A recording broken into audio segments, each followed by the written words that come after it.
قانون اور آئین کے مطابق ہے یا نہیں ہے. دیکھیں قانون ہر جماعت کو ہر شخص کو اس بات کی اجازت دیتا ہے کہ وہ آئین کے دائرے کے اندر رہتے ہوئے یعنی کہ آپ کا احتجاج پرتشدد نہیں ہونا چاہیے.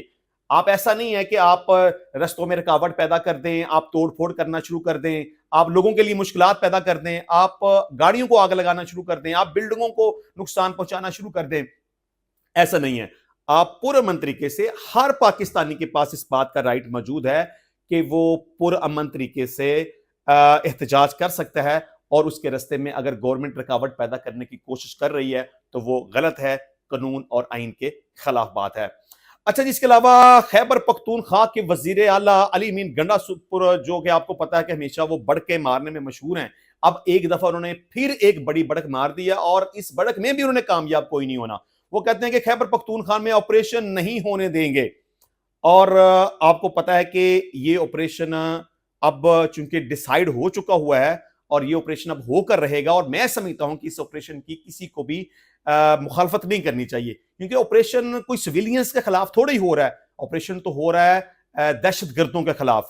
تو میرا خیال ہے کہ کسی کو بھی اس کی مخالفت نہیں کرنی چاہیے اور اس کا کی حمایت کرنی چاہیے, اور میں سمجھتا ہوں کہ یہ آپریشن ہوگا.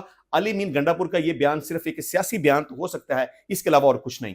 انہوں نے کہا کہ اپنے فیصلے خود کریں گے, کوئی اور نہیں کرے گا. ہمارے نام پر ڈالر لے کر کھائے گئے, جس پر ہمیں تحفظات ہیں. شر پسندوں کے خلاف کاروائی ہماری پولیس کرے گی. دیکھیں, اگر آپ کی پولیس اتنے جوگی ہوتی تو پھر دہشت گردوں کا پہلے ہی صفایا نہ ہو چکا ہوتا, آپ اپنے مقصد میں مشن میں کامیاب نہ ہو چکے ہوتے. اس کا مطلب یہ ہے کہ آپ کی پولیس ایسا کرنے میں کامیاب نہیں ہو رہی. تو اس لیے جب پولیس سے یہ کام نہیں ہو رہا تو یہ کام کون کرے گا؟ یہ کام پاکستان کی فوج کرے گی. اچھا جی, انہوں نے کہا کوئی بھی مسلح گروہ مجھے کے پی کے میں نظر نہ آئے, پولیس اپنا کام کرے, پولیس دہشت گردوں کے خلاف ڈٹ کر کارروائیاں جاری رکھے. تو بہرحال یہ علی امین گنڈا پور صاحب کی ایک تڑی تھی, ایک دھمکی تھی, جو کہ میں سمجھتا ہوں کہ بالکل ایک سیاسی قسم کا ان کا بیان تھا, جس کی کوئی حیثیت اور اہمیت نہیں ہے. کے پی کے میں آپریشن ہوگا اور وہاں سے ہماری پاکستانی فوج دہشت گردوں کا خاتمہ کرے گی انشاءاللہ. اچھا جی, اس کے علاوہ ارشد شریف, پاکستان کے نامور صحافی جن کی شہادت ہو چکی ہے, ان کے قتل کی تحقیقات کے لیے از خود نوٹس سماعت کے لیے مقرر ہو چکا ہے, چونکہ سپریم کورٹ آف پاکستان اس پر آلریڈی از خود نوٹس لے چکی ہوئی ہے, جو کہ ایڈجرن کر دیا گیا, جو کہ اب دوبارہ سے اس کے اوپر نوٹس جاری کیا گیا ہے.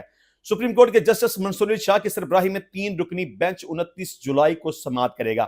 یہاں آپ کو یہ بھی بتا دیں کہ ارشد شریف کا قتل کینیا میں ہوا تھا, وہاں پر اس کے کیس کی سماعت ہوئی, اور الٹیمیٹلی کینیا کی عدالت نے ارشد شریف کے قتل کا فیصلہ سنا دیا ہوا ہے. اپنے فیصلے میں ہائی کورٹ نے پولیس کا غلط شناخت کا دعویٰ مسترد کرتے ہوئے صحافی ارشد شریف کے قتل میں ملوث ملزمان کے خلاف کارروائی اور مقتول ارشد شریف کی فیملی کو 2 کروڑ 17 لاکھ روپے ہرجانہ ادا کرنے کا حکم دیا. عدالت نے ارشد شریف پر فائرنگ کو انسانی حقوق کی خلاف ورزی اور غیر قانونی قرار دیا, اور حکم دیا کہ ارشد شریف پر فائرنگ کرنے والوں کے خلاف قانون کے مطابق کارروائی کی جائے گی.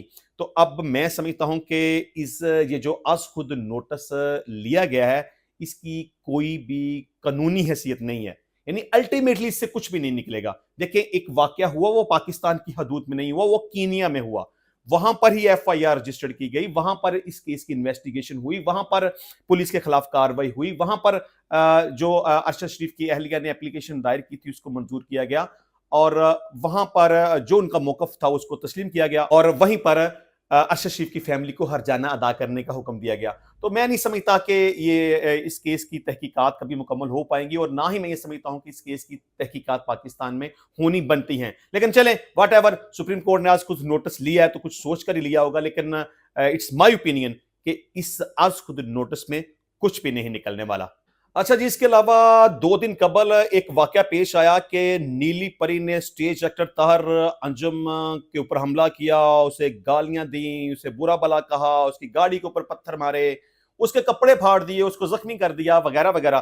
پر اس کے اوپر ایف آئی آر کا اندراج بھی ہوا, نیلی پری گرفتار بھی ہو گئی, اور الٹیمیٹلی بعد میں طاہر انجم نے راضی نامے کا بیان بھی عدالت میں جمع کروا دیا. اس نے کہا جی اس کی فیملی کے لوگ میرے گھر میں آئے تھے, انہوں نے ریکویسٹ کی, تو بہرحال میں نے اس کو معاف کر دی ہے. تو اس نے عدالت میں جا کے سٹیٹمنٹ بھی ریکارڈ کروا دی. لیکن اب نیلی پری اور طاہر انجم کا ڈرامہ جو پولیس تفتیش میں بے نقاب ہو چکا ہے, اب انویسٹیگیشن میں یہ بات سامنے آ گئی ہے کہ یہ واقعی کوئی ایکچوئل کوئی انسیڈنٹ نہیں تھا، یہ ایک باقاعدہ طور پر پلینڈ انسیڈنٹ تھا۔ Stage artist Tahir Anjum per P T I worker نیلی پری کی جنم سے پنجاب اسمبلی کے باہر تشدد کے معاملے پر پولیس تفتیش نے سارا بانڈا پھوڑ دیا۔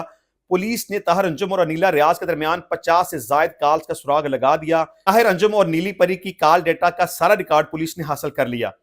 وقوع سے قبل طاہر انجم اور نیلی پری آپس میں مسلسل رابطے میں تھے اور دونوں نے مل کر تشدد کا ڈرامہ رچایا تھا۔ پولیس کا کہنا ہے کہ P T I worker Aneela ریاض اور سٹیج آرٹسٹ طاہر انجم کے درمیان 50 سے زائد رابطہ ہوا اور وقوع کے روز انیلا ریاض اور طاہر انجم کے درمیان 1 درجن سے زائد کالز ایک دوسرے کو کی گئیں۔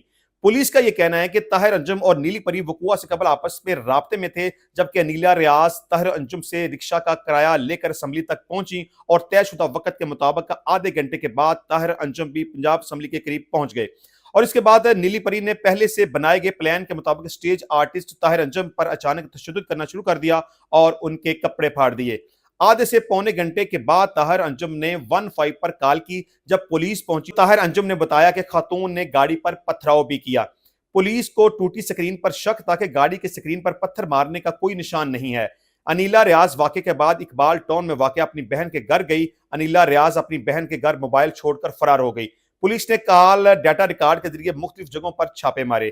پولیس کا یہ کہنا ہے کہ تاج پورہ کے علاقے میں پولیس نے انیلا ریاض کو گرفتار کیا۔ چھاپوں کے دوران پولیس طاہر انجم کے گھر بھی گئی۔ پتہ چلا کہ انیلا ریاض رات 1 سے 3 بجے تک طاہر انجم کے گھر موجود تھیں۔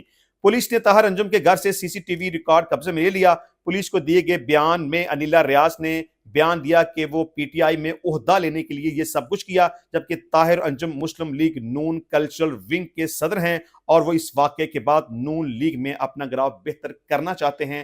اب اللہ بہتر جانے کہ اس میں سچ کیا ہے، جھوٹ کیا ہے۔ نیلی پری کا یہ کہنا تھا کہ انہوں نے عمران خان کے خلاف بات کی جو ان سے برداشت نہیں ہو سکی، اس لیے سارا وقوع ہوا۔ پولیس انویسٹیگیشن میں یہ کہنا ہے کہ یہ سب پلانڈ پروگرام تھا اور ڈرامہ تھا۔ انشاءاللہ ملتے ہیں نیکسٹ ٹائم نئی ویڈیو میں نئے ٹاپک کے ساتھ، تب تک کے لیے اجازت دیجیے۔ اللہ حافظ۔